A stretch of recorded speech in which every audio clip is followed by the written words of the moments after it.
Because we've been doing so much together as the Bee Gees that I never really had the opportunity to do that, or really the desire. I mean, yeah, I felt like it.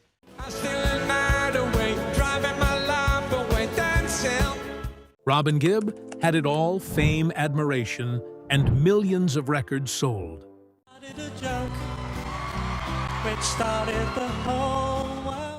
In his final days facing death, this man admitted he was empty-handed in his own life. The music world has lost another giant figure. Robin Gibb of the Bee Gees died Sunday after a long battle with cancer. The 62-year-old Bee Gees star died from kidney failure last month after fighting cancer and pneumonia. Our correspondent David Silito was among the crowd.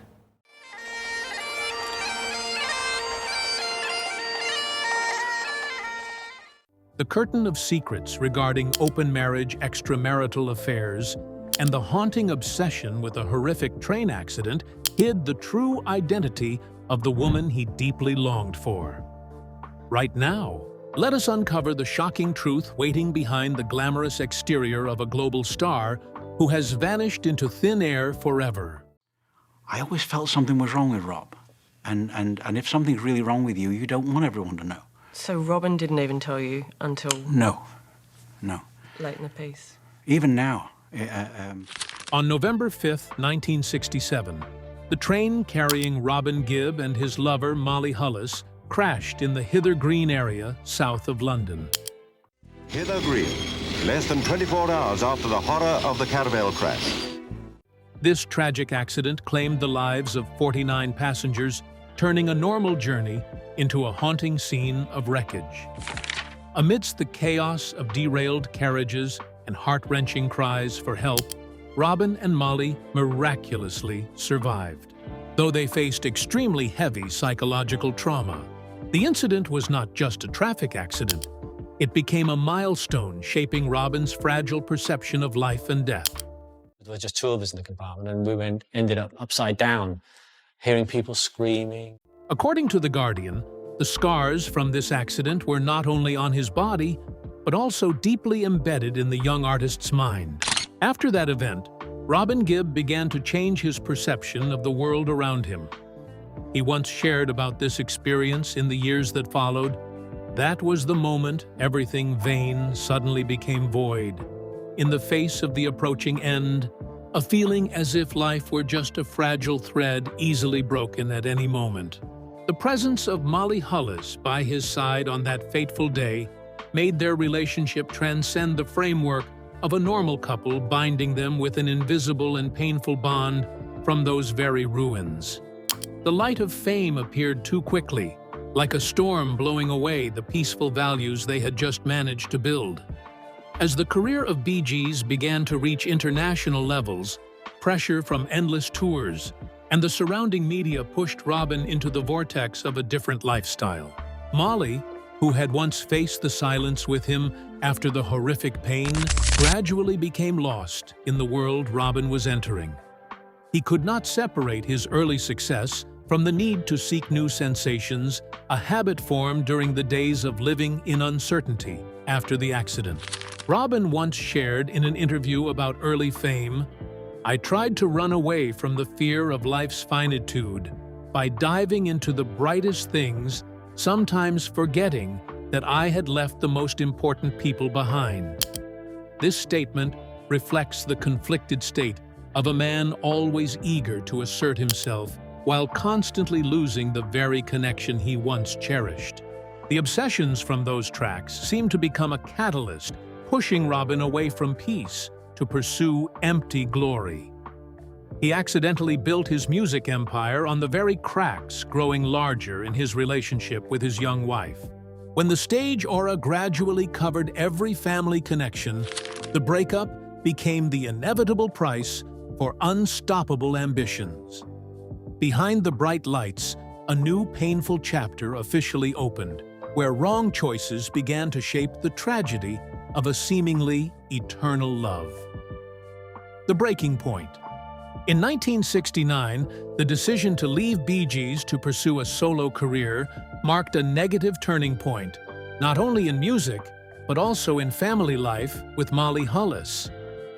The release of the album Robin's Reign clearly revealed his distinct personal musical thinking, but it was also the time internal conflicts erupted. The geographical shift from London to the US to focus on separate recording projects caused the distance between him and Molly to widen. Records from this period show Robin spent most of his time in New York studios, while Molly maintained life in England with their children. This prolonged separation created conditions for cracks in the marriage already latent since the 1967 accident. During this period, Robin faced heavy pressure from being compared to the success of Bee Gees under the guidance of his brother Barry. His solo career did not meet commercial expectations, leading to psychological instability.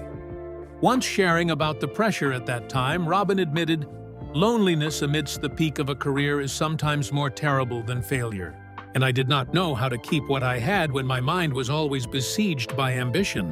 Efforts to restore the relationship after returning to the group in 1970 were only temporary. The bond was no longer solid when he began to immerse himself in the extravagant lifestyle typical of Hollywood artists at the time. The consequences of this distance were clearly shown through the frequency of the couple appearing together in the media. Entertainment news magazines at that time began to note Molly's absence at Robin's important events. The breakup was officially publicized in 1980, ending their 12-year marriage. The divorce process took place in a context where Robin was facing fierce discussions about child custody and assets. Many sources confirm that the lack of the husband's presence at the family's important milestones was the main cause of the irreparable rift. Robin once mentioned this breakup cautiously. "I let work cover up the responsibilities of a husband, and the price paid was the silence of the home that I should have been the one to light up." Besides controversies over personal life, Robin also encountered mixed opinions from music critics about personal products during this transition phase. Reviews in Rolling Stone at that time often focused on the instability in his creative style, directly reflecting his unstable mental state in marriage. Nights awake in the studio and dependence on public attention caused him to gradually move away from the core values he and Molly had cultivated in the early years. Not only did he lose his wife, but he also gradually lost the connection with his children, who were at an age needing their father's guidance. Details about post-divorce life show Robin fell into a state of bewilderment, trying to compensate with other relationships, but never achieving stability. This was a period when mistakes in the past began to shape his pessimistic view of love. All efforts to save his image before the public could not hide the truth that his private life was completely out of control.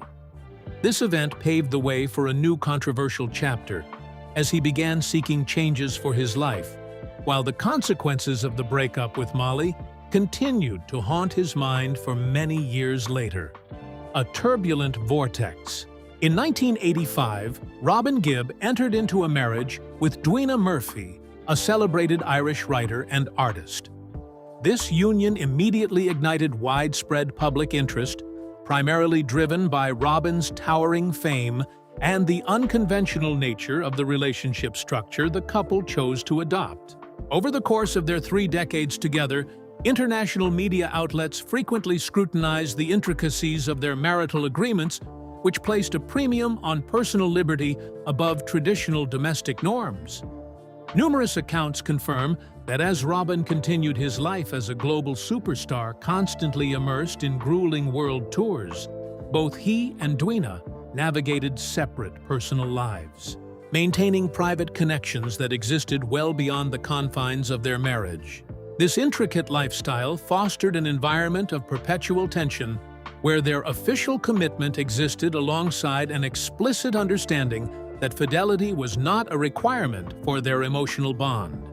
In a rare and candid moment of reflection shared with the media regarding the inner workings of this partnership, Robin once confessed, "The bond between two people is a private realm that the public can never fully understand.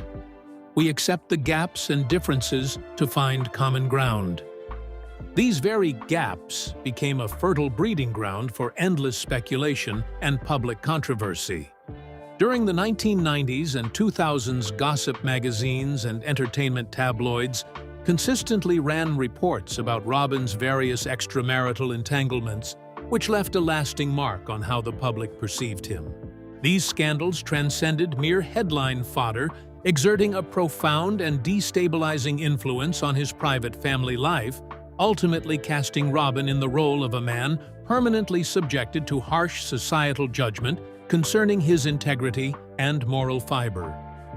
Even while the couple made consistent efforts to project an image of domestic stability at their grand villa in Oxfordshire, the internal fractures within their relationship remained visible to those watching closely. Struggling to find equilibrium between the blinding aura of his stage career and the escalating pressures of such a turbulent marriage left him feeling increasingly isolated. Observers meticulously deconstructed their public appearances, with Dwina searching for subtle indicators of discord or forced camaraderie in every gesture. During moments of profound solitude, Robin conceded that the unconventional lifestyle he insisted upon had cost him the chance to cultivate a truly pure love and enjoy the undivided presence of his partner. He openly shared, "There are times I wonder if I am truly living or just hiding behind the conventions I set for myself to avoid real pain." Beyond the constant noise surrounding his personal life, Robin's professional journey throughout this era was marked by inexplicable fluctuations. He became frequently entangled in exhausting legal battles and contentious disputes over music copyrights, which served only to deepen the complexity of his personal affairs. A particularly jarring event occurred in 1981 when an investigation by the Federal Bureau of Investigation concerning anonymous threats left the public stunned, shattering the carefully curated image of the gentle artist he had previously projected. These cumulative events, woven together with the recurring turmoil in his private life, transitioned Robin from being perceived as a pure musical icon into a figure defined by constant controversy. His choices during this time were not merely acts of fleeting impulsivity. They were reflections of a man fundamentally adrift, unable to navigate the fragile balance between global fame and genuine happiness. As the blinding stage lights eventually began to dim, this deep-seated loneliness paved a path toward a sudden devastating heartbreak that would soon strip away the most vital piece of the artist's life: the loss of a twin soul. The sudden and unexpected passing of Maurice Gibb on January 12, 2003, obliterated the very bedrock of Robin Gibb's mental and emotional stability. Losing his twin brother was far more than simply saying goodbye to a fellow band member. It was the traumatic amputation of half of Robin's own identity.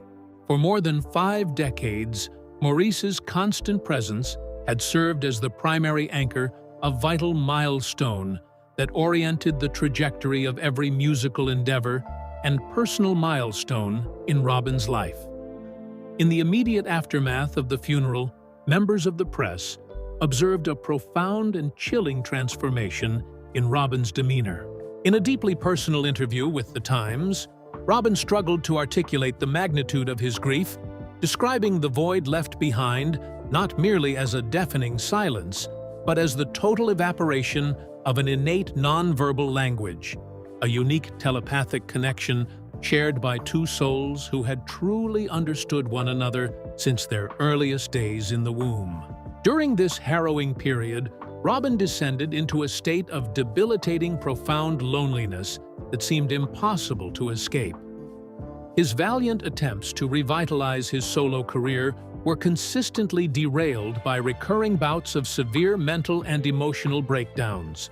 Confidential medical reports from this difficult chapter in his life suggest that he began to suffer from a series of persistent, debilitating health issues which were driven in part by a dangerous accumulation of extreme nervous stress and a lifestyle that became increasingly unsustainable under the crushing weight of his bereavement. His statements about Maurice on television programs at that time were full of nostalgia and regret. He shared in a television interview, "I always feel Maurice is still present somewhere. Just need to turn my head, and I can see him laughing. But reality is a wall of silence that nothing can penetrate. Maurice's departure also overshadowed the success of personal music projects Robin poured his heart into. Albums like Magnet or solo tours after 2003 no longer retained the intense vitality like the golden era of Bee Gees. Fans and critics clearly felt the lack of energy in his singing, a fatigue difficult to hide. Robin no longer had the usual confidence when facing the lens, and every time mentioning old memories, he focused on things he had not done in time for his twin brother. That was regret over pointless arguments, over time a part due to artistic ego, and over indifference to Maurice's weakening health signs before the unfortunate incident occurred. This pain pushed Robin to find deeper values regarding religion and spirituality. He began to care about history and ancient monuments as a way to escape from the harsh reality of modern life. His escape only highlighted the need to connect with the women in his life, those he accidentally missed because he was too obsessed with chasing vain values. In his heart, he realized he had spent a lifetime building music monuments, but forgot to create a peaceful haven. Following years were a period he attempted to mend the bond with his children and family. These actions, though full of goodwill, still carried the flavor of being too late. He began facing a long list of exes and lost emotional opportunities, especially the image of Molly Hullis, who had witnessed the first days of his career. Robin realized no matter how bright the aura in the end, a man still needs someone to share his deepest, darkest pains without needing to explain in words. That was the beginning of the final awakening, when he began to look back at his entire journey with a more tolerant view for both others and himself, before the dangerous disease began knocking on the door. The final confession. Late 2010, serious health decline signs began to appear, putting an end to Robin Gibb's relentless artistic days. November 2011, official sources confirmed he was diagnosed with colorectal cancer, a disease that had metastasized and caused many complex complications for his liver and kidneys. Robin's final months took place at his private residence in Oxfordshire, where he received intensive medical care. Despite facing intense physical pain, Robin still attempted to complete his final work, the symphony, The Titanic Requiem. This was not just a music project commemorating the 100th anniversary of the Titanic shipwreck, but also his final life dedication to convey reflections on life, death, and the vanity he had accumulated over 6 decades. While lying in the sickbed, Robin Gibb often spent time reflecting on the stages passed in his life. Collaborating with his son, Robin John Gibb, to perform this symphony was the final connection to the art world. International media at that time, especially the Daily Telegraph, noted his extraordinary effort when he still participated in directing production, despite health being at an alarming level. Statements from those close to him said he no longer cared much about titles or music records. Instead, his focus was on resolving backlogs in personal relationships and regrets unable to be put into words with the women he had been attached to. The launch event of the Titanic Requiem in April 2012 at Central Hall, Westminster, marked his final public appearance. Though his body had become weak, Robin still showed an incredibly professional attitude. However, observers noticed a clear change in his gaze, no longer the sharpness of a stage star, but the calmness of someone who had accepted letting go. In a short exchange with the press, he shared a brief but deeply philosophical message. Life is essentially a sequence of moments we always think we can turn back to fix, but time is the only asset without interest. On May 20th, 2012, Robin Gibb took his last breath in London at age 62, leaving a massive music legacy associated with the Bee Gees' name. His funeral took place in Thames, Oxfordshire, with the presence of many colleagues, fans, and family. His departure was not only a great loss to the world music scene, but also the end of a tragic chapter in the Gibb family. After he passed away, music legacies and personal materials were strictly managed by the family. Publishing previously unpublished recordings and documentaries about his life in later years portrayed more clearly the portrait of an artist always struggling to find understanding from his loved ones. Looking back at the entire journey from a boy born in the Isle of Man to the position of a global star, Robin Gibb's career is evidence of peak success, accompanied by expensive prices on a personal level. Controversies, broken love affairs, and the pain of losing a twin brother shaped a complex artist personality. The legacy he left, besides immortal melodies like "How Deep Is Your Love" or "Stayin' Alive," is also a lesson about the necessary clarity when facing fame. For the women who passed through his life, especially those who once hoped for a stable life, Robin's departure was the end of expectations never met. Currently, Robin Gibb's name is still mentioned as a legend of 1970s disco and pop music. However, behind that legendary cover, the story of late regrets in love and loneliness amidst the crowd is still a subject exploited extensively in music studies. If the story of Robin Gibb's journey searching for understanding has touched your emotions, don't forget to hit like and share this video to spread the message about cherishing true values. Subscribe to the channel and turn on notifications to not miss upcoming in-depth documentary films. See you again in journeys exploring mysterious pieces behind the aura of legends.